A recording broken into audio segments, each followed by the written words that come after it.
everyone. We're just giving it a few minutes here to let everyone join. We will be starting at about 6:35.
Hi, everyone. For those joining us, we're just waiting for a couple of minutes here for all of our attendees to join. So just giving everybody a little bit more time.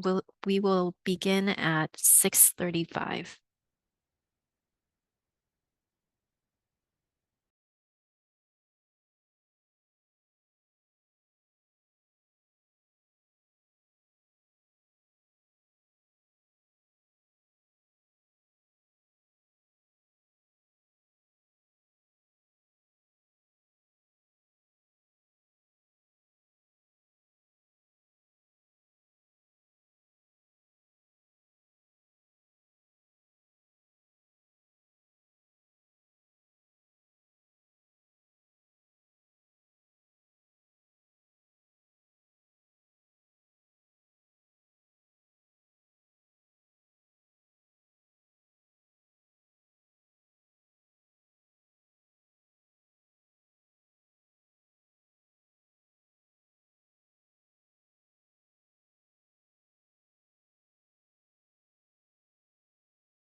Okay, good evening, everyone. We are going to get started now. For those who would like the live Spanish interpretation for this meeting, please look for the interpretation button at the bottom of your Zoom screen if you're on the computer, or tap the More button if you're on a mobile phone, then Language Interpretation, and then choose the Spanish channel. Click on the Mute Original Audio option to hear only Spanish.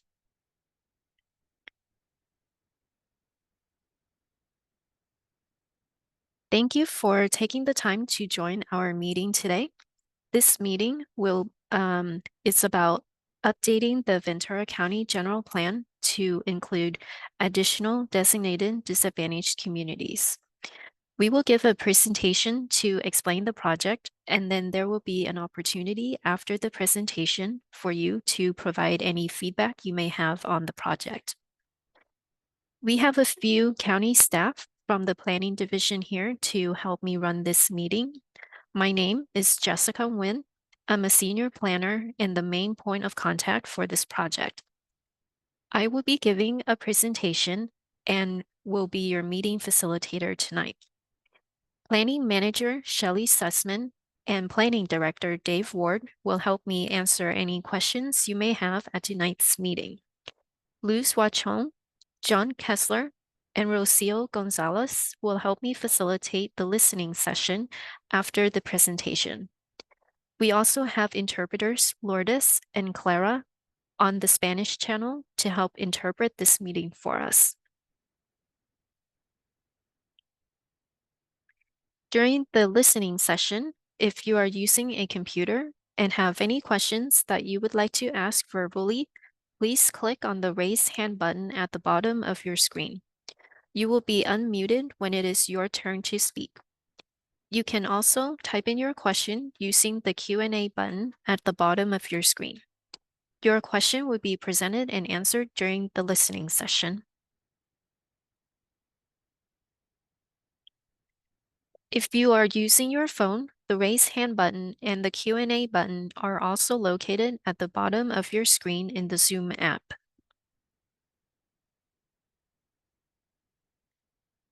If you are having any technical issues with Zoom, you can email Rocio Gonzalez at rocio.gonzalez@ventura.org regarding your issue, and we will try to help you figure it out.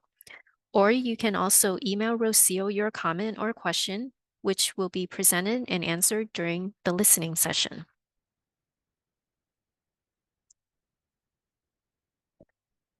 This presentation will provide a brief introduction on the general plan, the potential effects of being a designated disadvantaged community, the additional designated disadvantaged communities to be included in the general plan, and the process to update the general plan.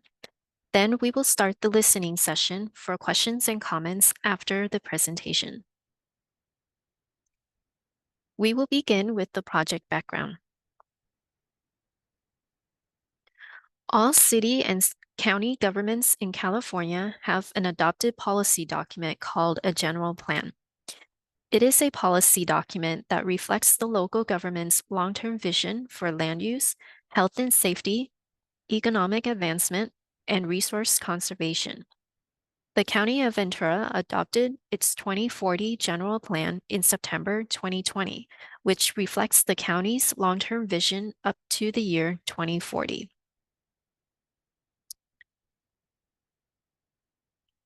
Designated disadvantaged communities are areas that experience environmental pollution and related health issues more than all other areas in the state.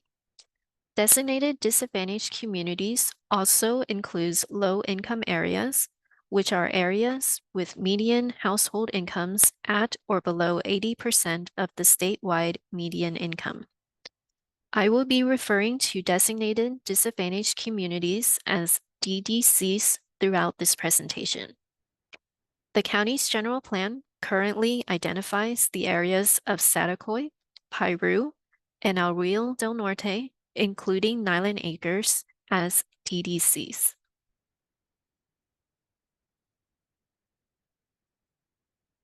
Many local governments use an online interactive map developed by the state called CalEnviroscreen to help identify areas with high levels of exposure to environmental pollution and related health issues. This tool helps local governments identify where disadvantaged communities are located in their jurisdictions. In CalEnviroscreen, census tracts that score 75% or greater experience more pollution than all other census tracts in the state. CalEnviroscreen is available to the public in both English and Spanish.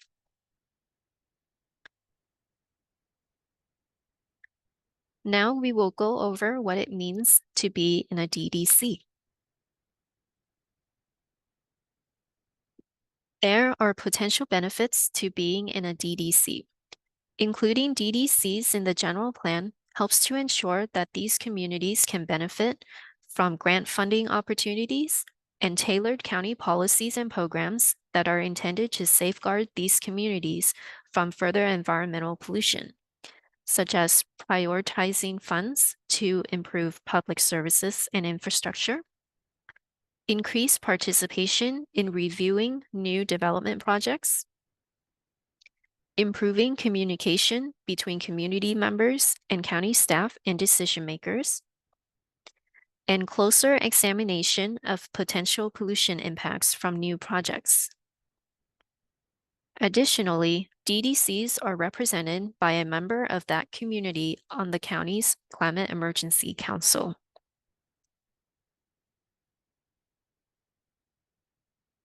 There are also potential limitations to being in a DDC. The general plan contains policies that may further limit or restrict projects that could result in further pollution burdens in DDCs. Additional special studies may be needed for projects, such as a health assessment study. In addition, policies that require extra meetings, workshops, public participation, and notifications within DDCs may impact project budgets and schedules. You can review the DDC policies and programs that reflect these benefits and limitations in the general plan. The policies and programs can also be accessed as an exhibit through scanning the QR code on your screen, or afterwards, when this presentation is posted online, you can click on the QR code to see the exhibit. We will now go over the additional DDCs that will be included in the general plan. The purpose for including additional DDCs in the general plan comes from General Plan Program LUQ. The purpose of this program is to fully comply with a state law known as Senate Bill 1000, which requires local governments to identify disadvantaged communities within their jurisdiction. To carry out Program LUQ, the Planning Division conducted a study to potentially identify disadvantaged communities in the unincorporated areas of North Ventura, Oxnard, and Santa Paula, and update the general plan to include these communities if they are officially designated by the Board of Supervisors. The study can be accessed using the QR code on the screen.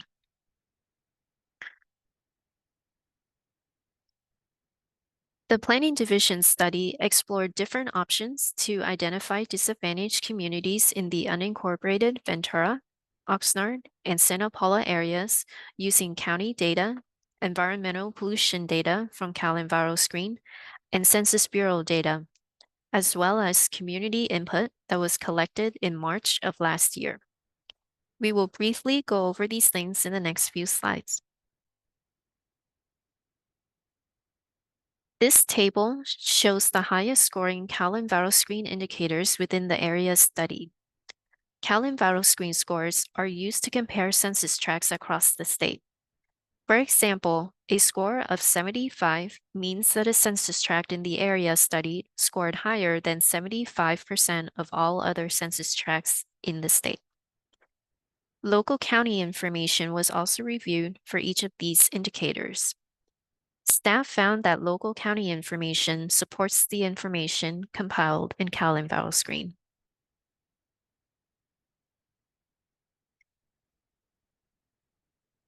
The scores on the previous slides help staff to explore options to identify DDCs in specific areas of the unincorporated Ventura, Oxnard, and Santa Paula.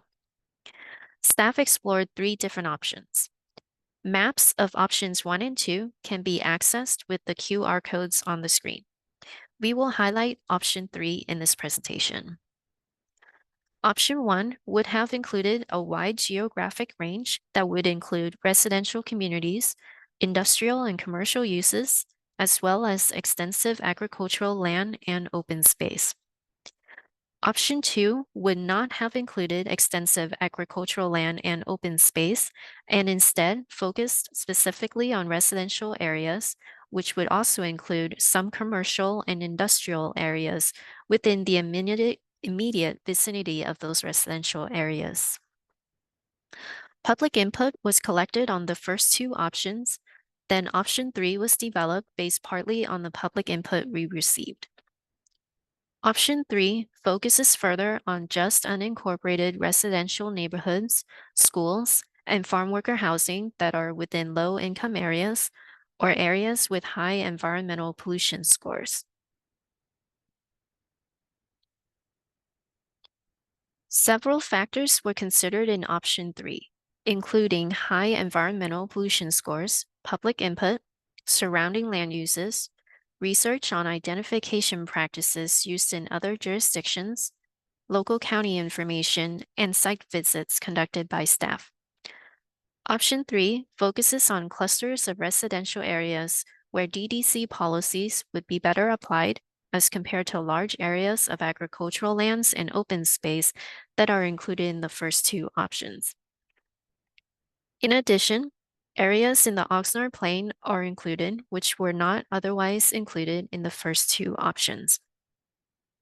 All options were presented to the Planning Commission and the Board of Supervisors in late 2023, but option 3 was ultimately approved by the board. The following slides will show you maps of the areas that the board has approved as additional DDCs to be included in the general plan.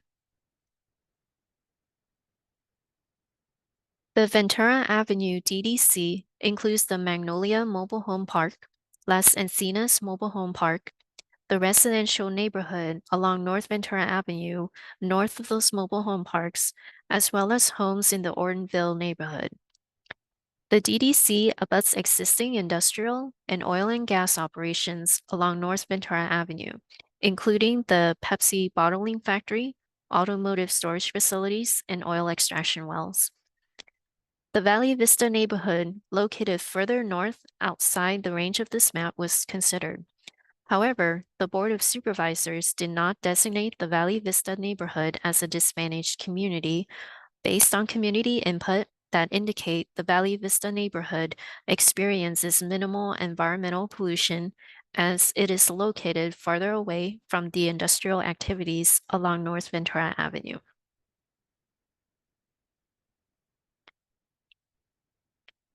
The Oxnard Plain DDC includes Glenview Mobile Home Park, Country Sunshine Mobile Home Park and abutting residences, Naval Air Mobile Home Park, one farm worker housing development along Pleasant Valley Road and Laguna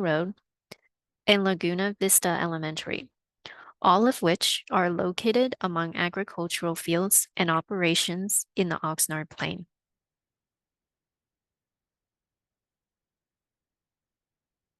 The Santa Paula unincorporated DDC includes neighborhoods and schools near the city of Santa Paula, which are two farm worker housing developments in Aliso Canyon and Wheeler Canyon along Foothill Road, the farm worker housing development at the Luminera Company headquarters on Cummings Road, Oliveland School, Briggs School, and Santa Clara Elementary, the West Santa Paula existing community and the North Santa Paula existing community, and the residential neighborhood along South Mountain Road.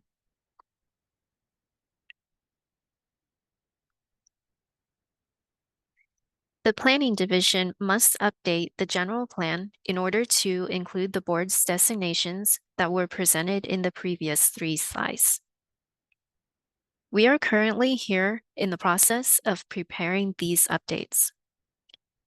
The update will involve adding the maps that were presented here today into the general plan and adding the Planning Division study on disadvantaged communities into the general plan's background report, which includes supporting information for all general plan policies and programs.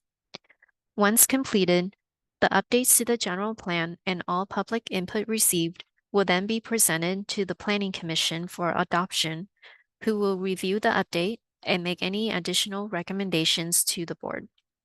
Then the updates to the general plan, your feedback, and any additional Planning Commission recommendations will be presented to the Board of Supervisors. The additional DDCs will be officially included in the general plan if the board adopt these updates to the general plan. At this time, we anticipate the Planning Commission hearing to take place later this spring and board hearing in the summer.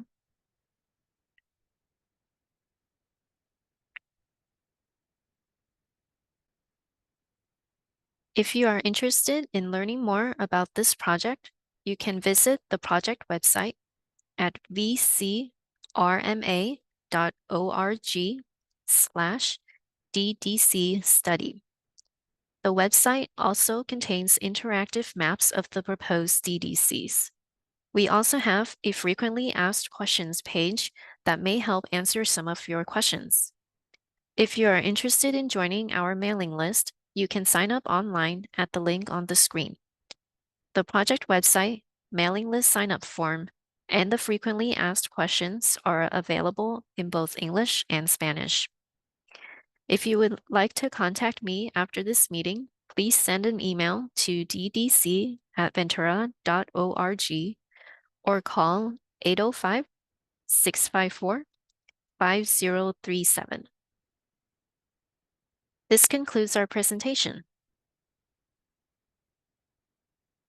We will now switch gears to the listening session. As a friendly reminder, please use the raise hand button if you would like to make a comment or ask a question verbally. We will call your name when it is your turn to speak, or you can also type in your comment or question using the Q&A button. If you are having difficulties with Zoom, please email your comment, question, or issue to rocio.gonzalez@ventura.org. Although we don't have a time limit for each person to make a comment or ask a question, please be mindful and courteous to your fellow community members who might also want to make their voice heard during this meeting. Finally, please speak slowly and clearly to help our Spanish interpreters interpret your question or comment. Since this project covers 3 different geographic areas, we will start the listening session with any comments or questions on the North Ventura Avenue area first, followed by the Santa Paula area, and then the Oxnard Plain area. So if you have any comments or questions, starting with the North Ventura Avenue area, please keep your hands raised or type your feedback in the Q&A chat now.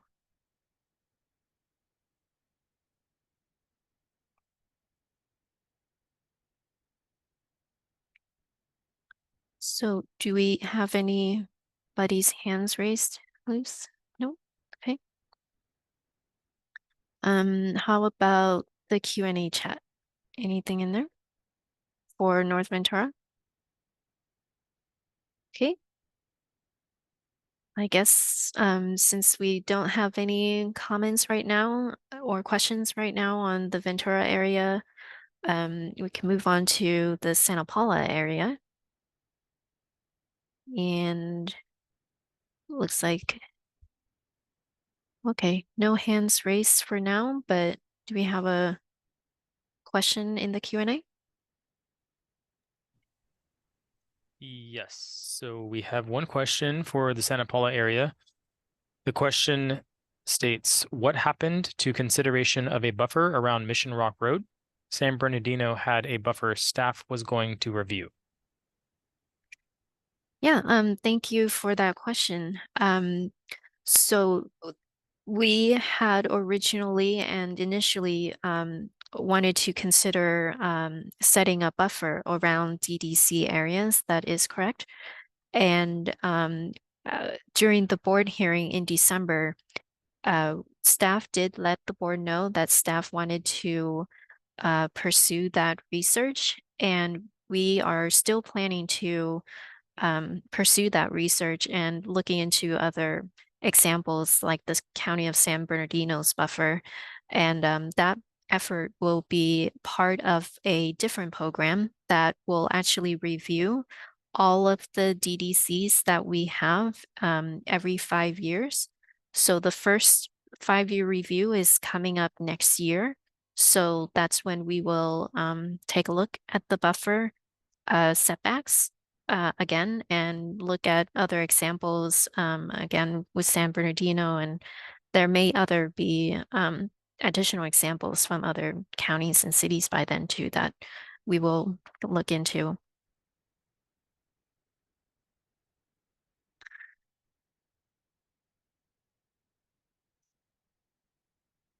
Okay.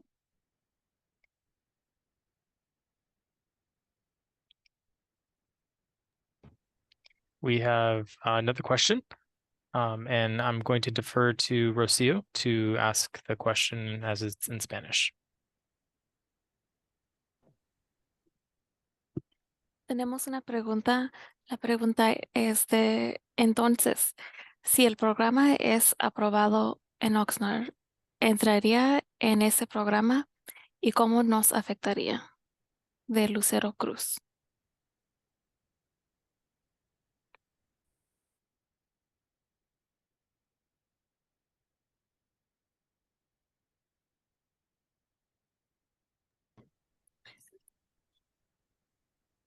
Is it okay if the question is repeated in English one more time?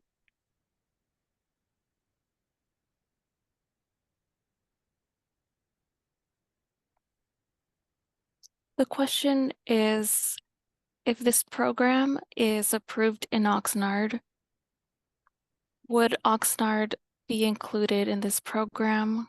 How would it affect us? Great, thank you for the question. So I can bring up my screen again to show the areas that will be included in the Oxnard Plain.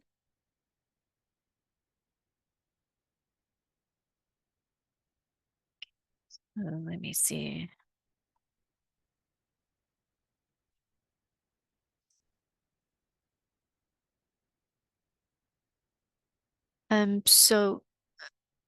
So our project covers unincorporated areas in the Oxnard Plain. So the areas again would be the 3 mobile home parks that you see on the map, Farm Worker Housing Development and Laguna Vista Elementary School. The project doesn't cover any areas within the city of Oxnard. The county of Ventura doesn't have jurisdiction in order to identify any areas within the city. The city is required under that state law that I mentioned to identify disadvantaged communities when they update their general plan. So we will have to refer to the city for any areas within their jurisdiction. And again, as far as how this will affect the communities that you see highlighted in yellow on the screen is again those benefits and limitations that I referred to in the earlier slides. Some of the benefits again could be grant funding for nonprofit organizations, local governments, public agencies to improve or enhance the infrastructure and public services for these communities. And some of the limitations will have to do with new development projects in the future in and around these areas. More consideration and more protective environmental policies will be applied to those future development projects potentially in order to reduce and minimize and avoid environmental pollution as much as possible.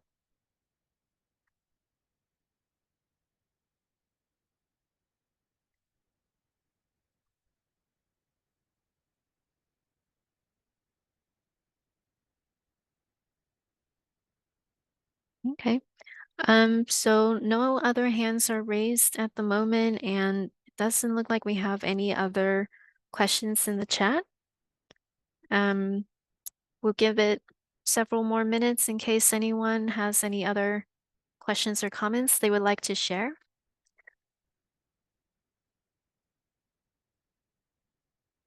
And again, let's see, I'll put my contact information on the screen too, if you would like to write in your questions. Jessica, we have one additional question. Mm-hmm.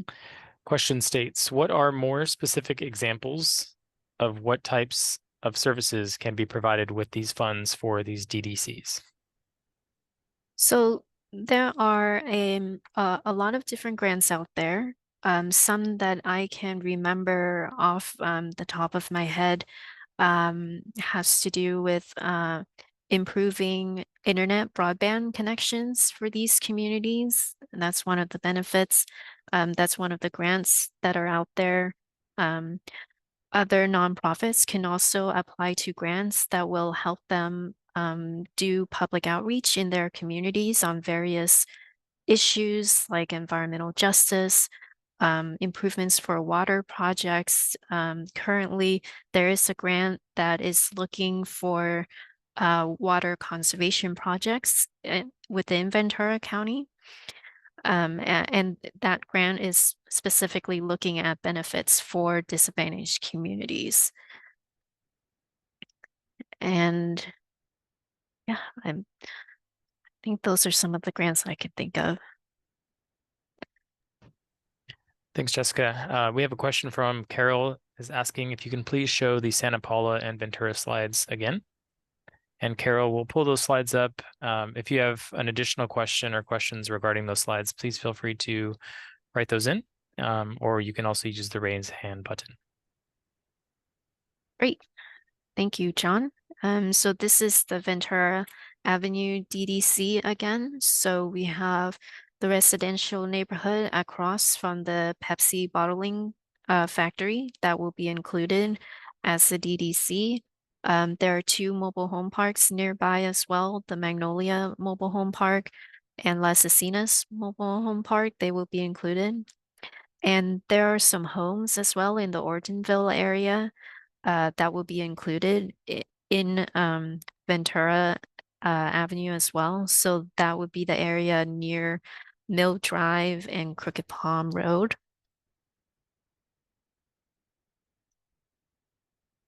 Okay. And here again is the Santa Paula DDC that we are proposing. So again, we have two farmer housing developments. One is in Aliso Canyon. The road intersection is, I believe, Pine Road and Foothill Road.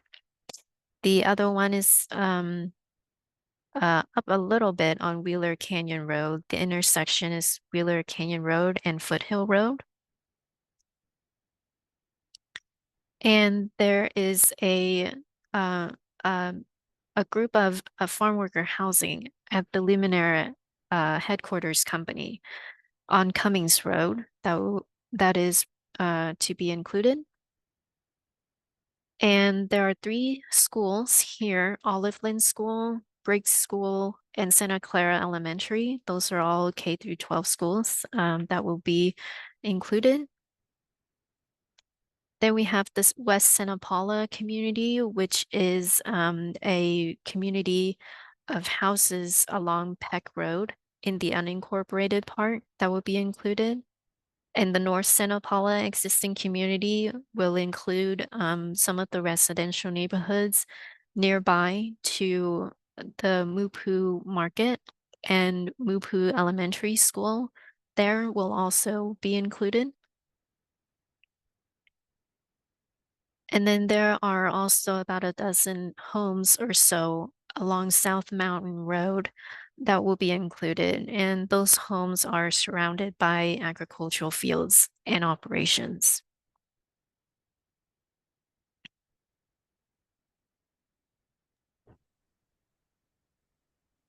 Thank you, Jessica. Another question. Did any of the Valley Vista residents have follow-up questions or concerns after the Board of Supervisors meeting? Do we know if any of them have registered for this workshop? Great, thank you for that question. The Valley Vista residents have not officially submitted any comments following the board hearing in December. And I'm sorry, I don't know if any of them have registered for the workshop.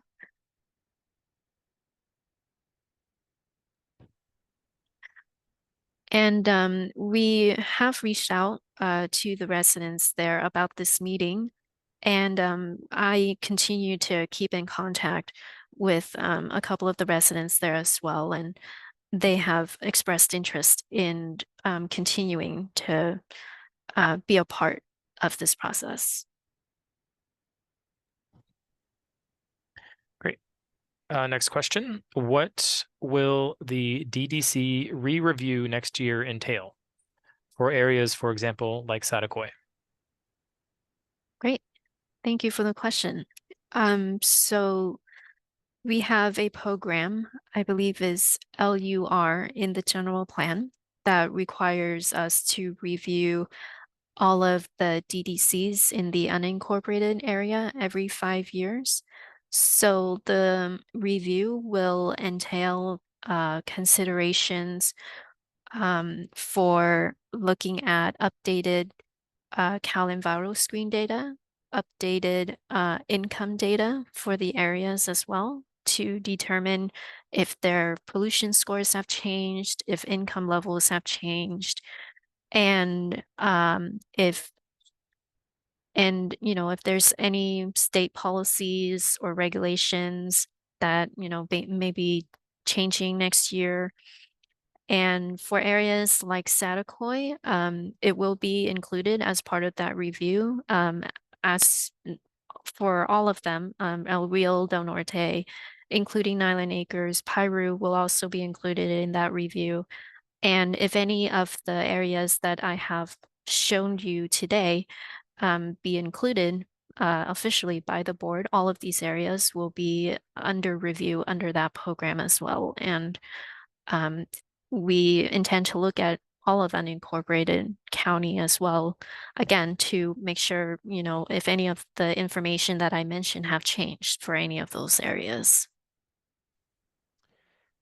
And Jessica, this is Dave Ward, Planning Director. I would just add to that, that's one of the reasons why the consideration of the buffer as an application tool to a designated DDC area would be evaluated under that 2025 program, where if we're noting there are other state changes that we need to consider, we'd also be looking at how that buffer tool can be applied to DDCs, not just these new ones, but also as it relates to existing DDCs of Saticoy, El Rio, Del Norte, and Piru.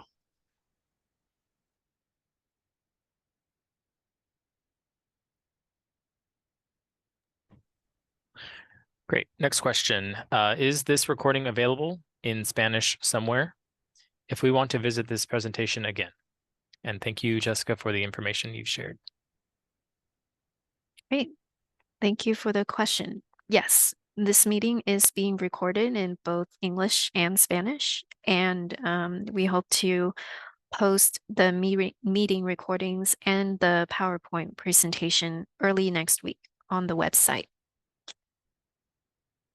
And again, that website is vcrma.org/DDC study. It will be posted there. Next question. Does grant funding for environmental impacts include improving infrastructure for capturing groundwater and adding storm drains in problematic areas? That's a great question. And again, there are several grants out there that looks to providing more funding for capital improvement projects and public infrastructure. And a lot of those grants focus specifically on DDCs. And again, right now, in terms of water conservation and maybe water quality enhancements, the grant out there, it's under Proposition 1, and I think it's called Water Talks. That one focuses specifically on water projects. and it's looking for project proposals at the moment. So if you want to leave me your contact information, I may be able to forward you more information on that specific grant if you would like more information on that one. And storm trains would be covered under public infrastructure. And again, there are grant opportunities out there for that. I'm going to pipe in here. This is Shelley Sussman. In fact, the community of Saticoy benefited from grant funding several years ago to upgrade some of their sewer lines, as well as their sewage treatment plant. So the Ventura Regional Sanitation District was able to score higher in the grant process because of Saticoy's status as a designated disadvantaged community.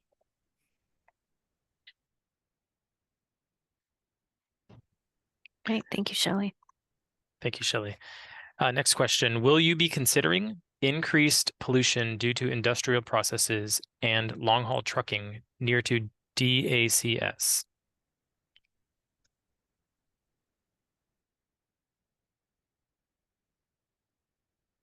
So to answer that question, CalEnviroscreen, the tool that we use to look at environmental pollution scores, it does take into consideration hazardous waste generators and facilities.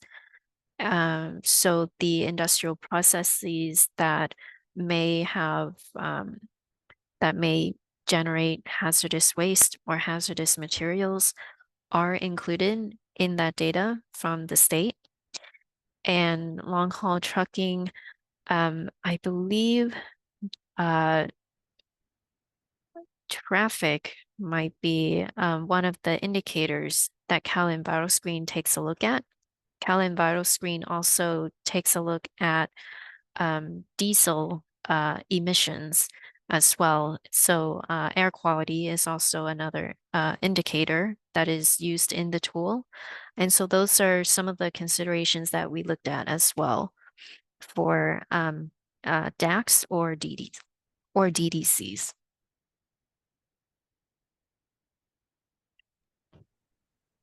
And I believe for the participants and folks listening in, DACS is an acronym for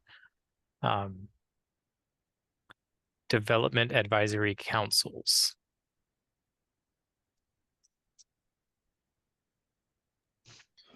There's lots of acronyms. That's true for that, but actually I think in this context of the question, I think it was referring to DDCs. There are DUCs is another one, disadvantaged unincorporated communities, but in this context, we're considering it DDCs in our regulations. And a lot of other jurisdictions refer to DACs, and even though it's DAC, it stands for disadvantaged communities as well.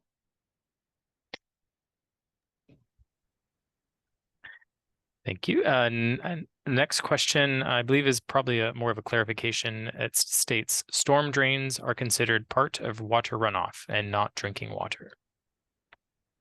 Yes, thank you for that clarification. And I'm hoping that the Saticoy example that Shelley gave, it's a helpful example to kind of show what types of infrastructure grants can help with.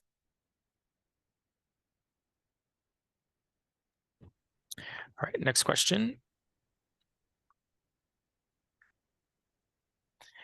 States Amazon Trucking, Procter & Gamble, and the Port Hueneme Harbor using Santa Clara Avenue as the Golden Route has severely negatively impacted Nyland Acres, not only for poor air quality, but also crazy truck driving speeders. Thank you for that comment. We can definitely note that comment. Again, the Nyland Acres and El Rio del Norte area is already included in the general plan as a DDC.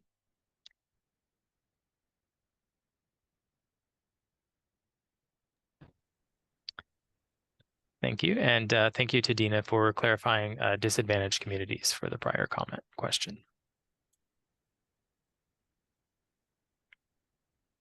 And I don't see any other questions, but please feel free. I believe we'll take another few minutes for the group. Please feel free to enter your question in the chat, or you can also use the raised hand feature. Mhm. And I'm seeing that I think we have one raised hand. So Vanessa Terran, we will unmute you. Yeah, thank you so much. Can you hear me? Yes, we can hear you. Okay, great. Thank you so much for this great presentation, Jessica, and for the time that the county is taking to inform our community. I'm curious to know if the county plans on applying to the grants that the state would deliver or make accessible for DDCs, and which ones do we plan on applying to as a county? Oh, Jessica, I'll take that one. Sure. Thank you, Vanessa, for the question. Part of the grant application process, if it's the county applying directly for a grant or partnering possibly with another entity, requires the Board of Supervisors to authorize the grant. What we do here within the county family of agencies, if we discover and note a grant or a broad program of funding specific to different types of infrastructure or other programming or services, we try to coordinate with those other county agencies. Some of the ones you heard about tonight were very much focused with the Public Works Agency. And so often it could be our planning staff that come across a particular grant program, note where we have in the general plan or area plans, policy direction and programs to try to implement part of that particular community directive. And then we connect with the other staff and raise it to their attention, see if it aligns with part of their own programming. In the case of Public Works, they're often involved in major infrastructure components. And then we collaborate to see if we'll file for the grant. The DDCs definitely show up in the last 3-4 years. Most of the grants that we're seeing made available will often have higher scoring for a DDC, or maybe broadly environmental justice. That might be something that's being achieved for that particular grant. So to give you a direct answer as far as when and how we would directly apply, it really depends on what's being made available through the grantor and how we coordinate with the other county agencies. We've looked at things with the naval base was one item related to sea level rise and implications. So we are constantly monitoring the grants and looking at opportunities and trying to make alignment.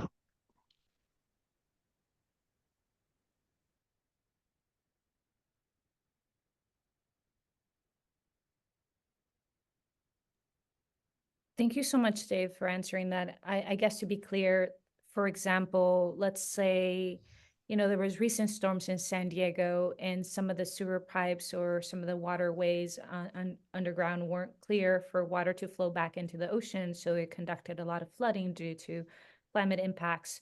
So let's say that we choose within the county and the right department to apply for a grant in a designated community that's vulnerable. Then we would partner with let's say possibly a CBO to advance more equitable infrastructure that can actually prevent any future disasters or limit risk to those communities. Is that what you're trying to say in that sort of collaboration, if possible, for applying for a grant? Certainly. And if there are opportunities for any of the audience today or representatives of community groups that want to talk more broadly about issue areas that they're seeing in their community and wanting to see if there are opportunities, we could definitely coordinate a time to meet with representatives with the Public Works Agency or other county agencies in particular that might have a touch. You're talking about stormwater and sewer and those components, so we could see which particular county agencies and divisions might be able to have a conversation, get some more education, learn some more about the specifics, and that would just broaden our ability when we do see grants coming through ourselves, or if a community group notes one and wants to bring it to our attention, that would be the way we would start something in that regard. I would say that the rollout of environmental justice through our general plan, while you're seeing lots of activity coming from the planning division in leading the way on environmental justice, we are having communications with the other county agencies. It is not only a planning division item to address how we do services and programs in the planning division. It's actually a directive for all county agencies to be looking at environmental justice, the lens of environmental justice in their own current services and programs and future ones. So it's definitely an emerging topic. We're still learning lots, and we could certainly learn more with some public engagement. So reach out through Jessica and her contact information, but we'd be happy to arrange some further discussions on sort of project specific or topical areas.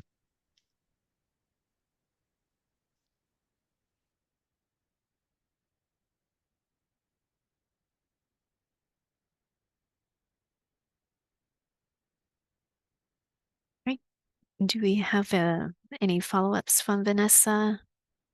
Or looks like we're okay. Okay. So just give it another few minutes. If anyone else would like to ask a question, either Q&A or if you would like to raise your hand.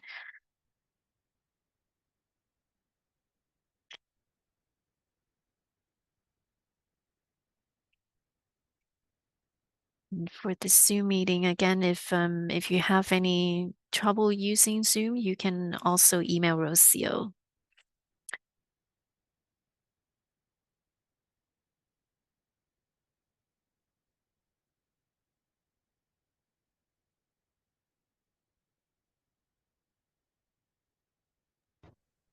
Jessica, I see a question in the chat. Question asks, will you be adding a bridle path from Auto Center Drive on Santa Clara Avenue to Wells Road?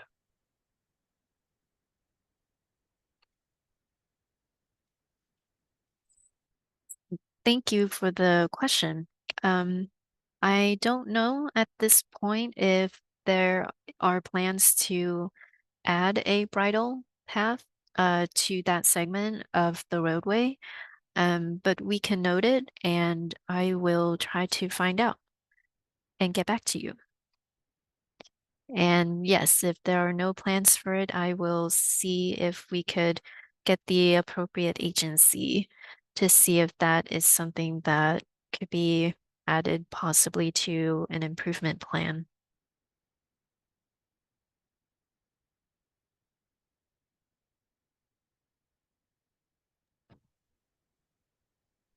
Okay, now next question.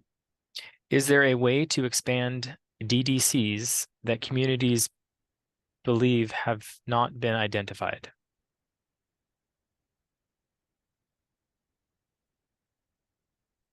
So I think the question is asking if it's possible to maybe add or expand DDCs to the list or identify more DDCs or areas. That is a possibility. And I think, again, we have our 5-year review coming up next year as well. There are going to be additional opportunities to consider adding areas or expanding on areas.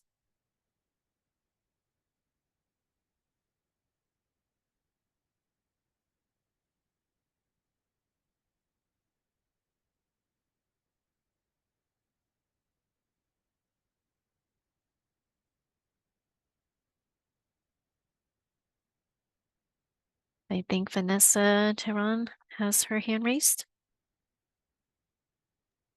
Thank you, Jessica. In other words, currently, so if can you go back to the Oxnard slide, please? Sure.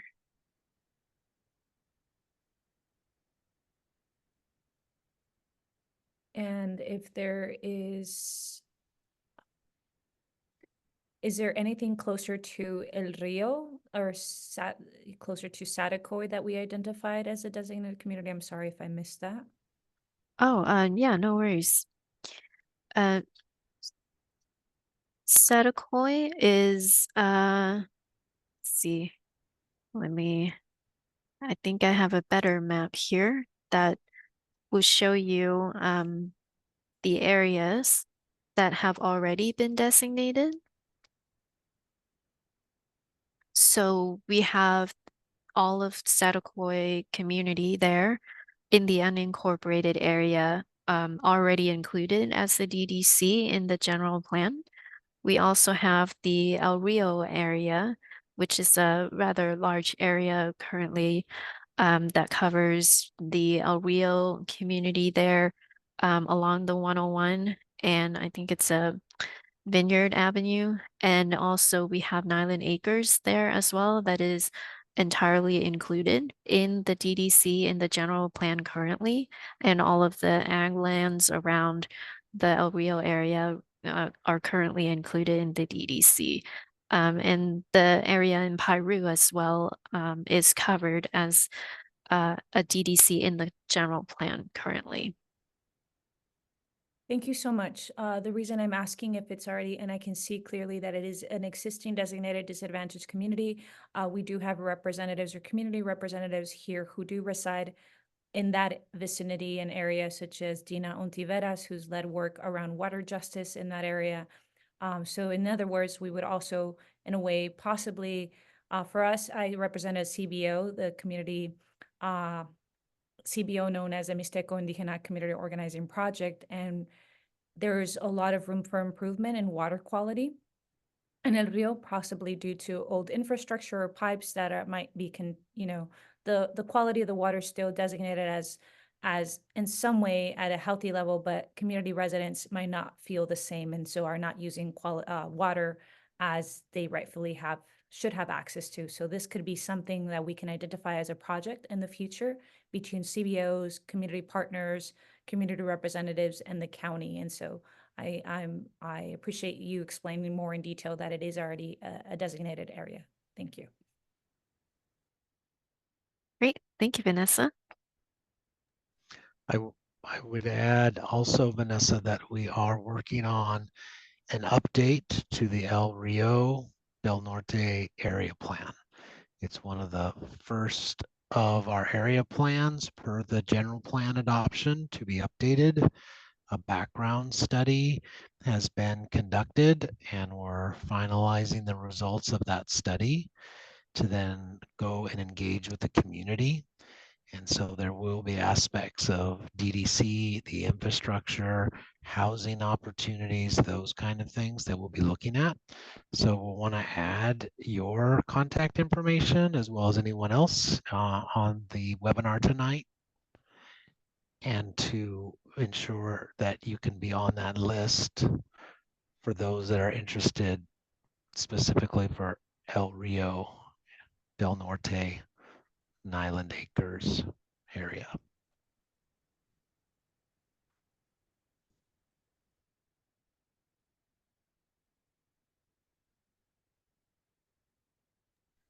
I would suggest reaching out to Jessica, even though she's not the lead for that project, and just make sure that you note in an email that you want to be added to the list for the El Rio Area Plan Update project.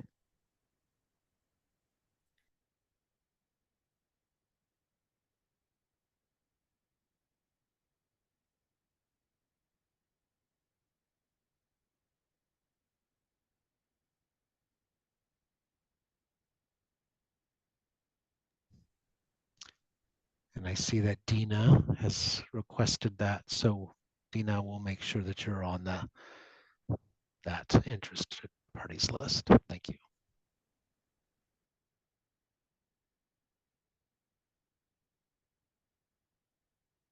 Right?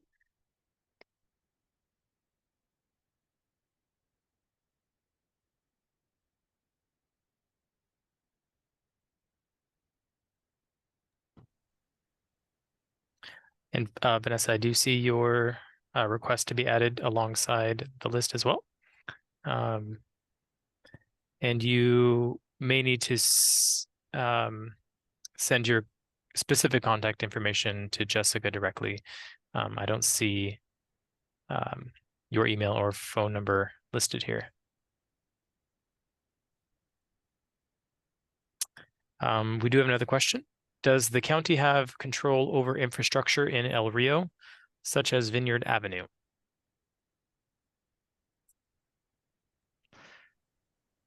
Thank you for that question.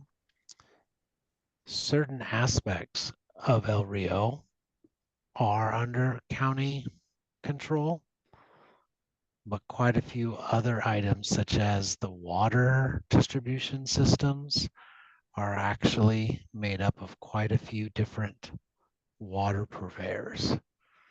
So there's a level of coordination through the county, but not necessarily direct oversight.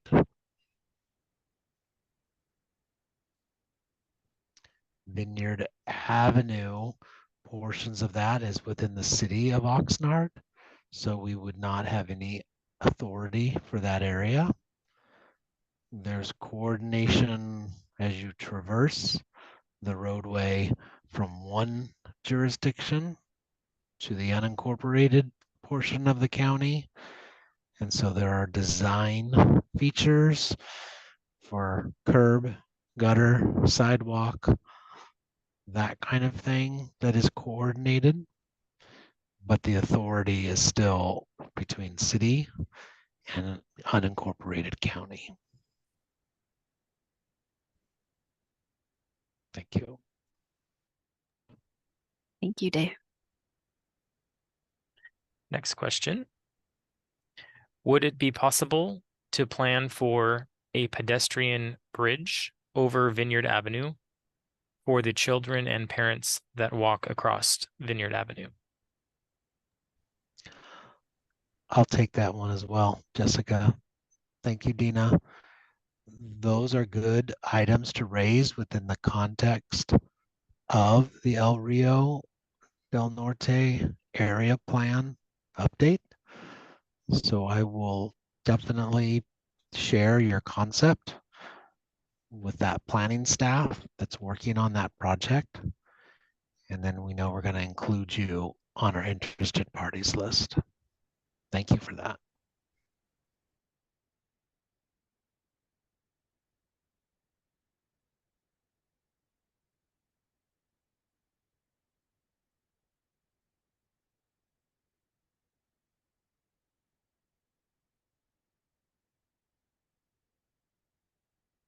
Right? So we still have some time for questions and comments if anyone else is interested.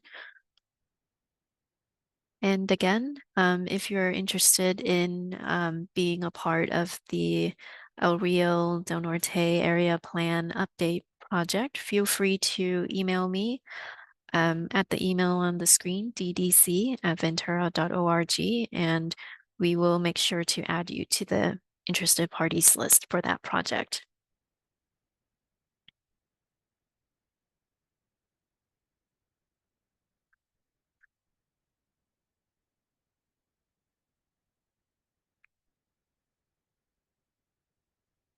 So just maybe about another minute here in case anyone has any last minute questions or comments. Again, feel free to email me or call me directly with the phone number and email on the screen if you think of anything else after this meeting. And as a reminder, we still do have a few more opportunities for your feedback to be heard by both the Planning Commission and the Board of Supervisors. We will bring all of your feedback and the maps that you saw to the Planning Commission later on this spring. And if you're interested in getting notified, you can add we can add you to our interested parties list so you will be notified of these upcoming hearings.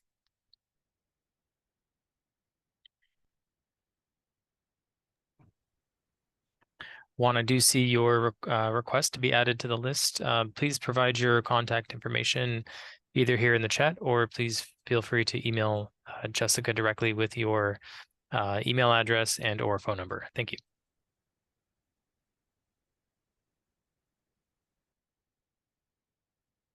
Great. And with that, I think we could conclude our meeting, and maybe staff can stick around for just one more minute if you're leaving and you have any last minute questions. But otherwise, thank you everyone for joining us today. And thank you for all of the input that was provided. We really appreciate hearing from you. And we look forward to Just a next reminder time. that the recordings will be available online.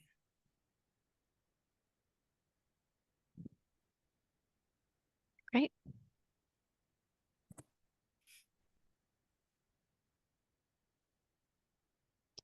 Have a good night, everyone. We will end it here. Thank you so much.